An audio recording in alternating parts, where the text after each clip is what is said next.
I just finished watching chapter 120 or season 7, episode 3, Sex Education. This was another really good episode. They are really just going out here with a bang, so to speak. Um, so it got really interesting. So Ethel says a milkman, or she saw a milkman leave. So she thinks that the milkman killed her parents. Meanwhile, Jughead suspects it sounds familiar to him, and he finds a comic uh, had a milkman kill some people, and there was a drawing of Ethel killing her parents and putting him into like a grinder sort of deal, and she had the drawing with the comic. So Jughead goes into Ethel's house and takes the comic and the drawing.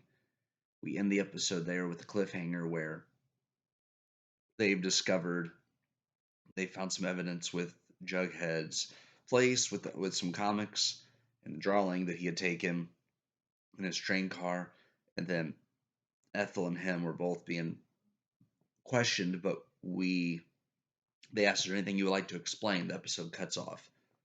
So that's their story. I love the new when they're doing the intro and it shows Riverdale and it has the little like bell you would hear when you open a door. That's really cool, nice touch. Really makes it feel like the 50s and old school. I mean, we're 1955. Um, Meanwhile, Betty is not feeling love from Kevin. She wants to feel sexy. She wants to feel arousal, that sort of stuff. And Kevin's not getting there. Well, Kevin is into Clay, and that is revealed to us more during the dark room poetry reading, where Clay reads a poem that really moves Kevin, and you can tell that Kevin's into him. Meanwhile, Cheryl Blossom is feeling Tony. Tony does a sexy dance, and that really gets Cheryl aroused. And it reveals all of their desires through dreams. Meanwhile, Betty is reading a book on sexuality, and so she wants more from Kevin. Veronica hosts a makeout party. And this was interesting because we had all these different characters there. Clay didn't go because Clay reveals to Kevin that he likes boys, but he wants it kept a secret because in the 50s that wouldn't have went over very well. So Kevin promises to keep it secret. We obviously know that Kevin's into guys too, but he's fighting that what he should be for society versus what he actually feels. He doesn't have sexual feelings towards Betty. So Kevin wants Clay. Clay is pretty clear wants Kevin. Betty wants Archie. She's having fantasies about Archie, and she is trying to teach Archie about the sexual stuff and gets him excited. So Archie leaves, and Betty's really into him. She's just not feeling it from Kevin, but she wants to. And then Veronica's also into Archie. In the meantime, Julian is into Veronica, and Tony is into Cheryl, and she consents that Cheryl does like her, but Cheryl is hiding those feelings. In the meantime, you have Ethel staying with the Coopers, and how it's interesting to see him not be a killer. There's more to him possibly, so I'm curious to see like what they're gonna do with his character for the rest of the season. So that's pretty interesting. And Ethel's going back to school at the end, so and everyone's giving her the stare like she's a murderer, so that's got to be unsettling. And then what else do we have going on? Oh, Julian and Cheryl's mom, Penelope, sees a drawing of a woman that Cheryl's doing, which Cheryl says is for class, but she is worried that Cheryl is sinning and is into women. So she asks Julian if there are any nice guys that would date Cheryl. So Julian goes to Archie and suggests that he go after Cheryl. Archie tells Veronica they're not good for each other, so he starts going with Cheryl. They look good together, yes. But the thing is that Archie's really into Cheryl, like really into her. And Cheryl,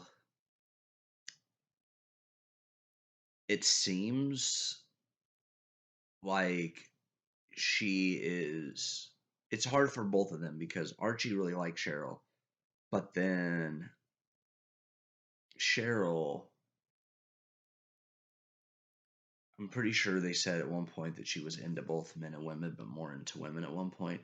But it's almost like Cheryl is too afraid of what her mom would say and what society would say if she reveals that she has feelings for another woman.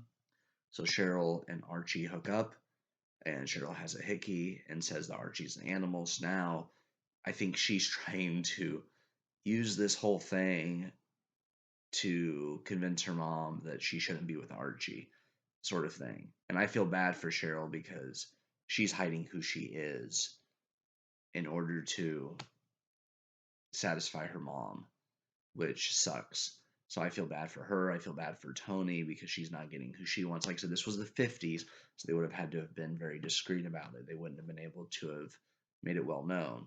So glad I was, like I said, glad I wasn't in the 50s. Julian convinces Archie to go for Cheryl for two reasons, I believe. One, his mom wants Cheryl to date a guy. So Julian tells Archie to go to Cheryl, and Archie says, "I've never seen Cheryl with a guy." And then Julian tells Archie that she has a lot of experience with college guys, which later we learned, of course, she didn't.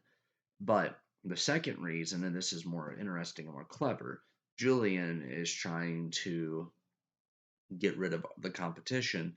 So by having Archie date his sister Cheryl, he can make a move for Veronica, which Veronica is too smart and sees that coming from 10 miles away and decides to go with Jughead instead.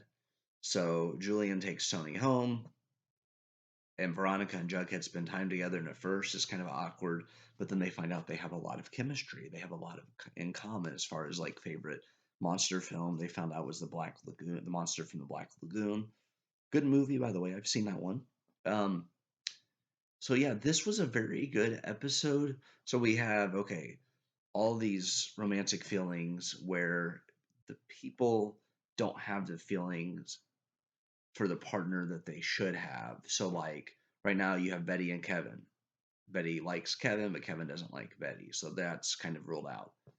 Archie and Cheryl are together and they've obviously had sex, but I think Archie's more into her, obviously, than she is into him. So that's not really the best relationship either.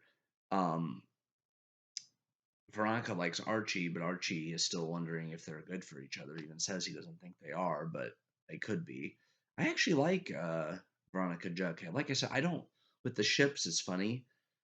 I just want everyone to be the happiest they can be. So whoever ends up with who, I'm cool with it. The only couple I will say that I have always been a fan of day one was Choni. So Cheryl and Tony, those two do need to end up together. That's the one couple. Everybody else, let the chips fall where they may. But I do think that Cheryl needs to be with Tony.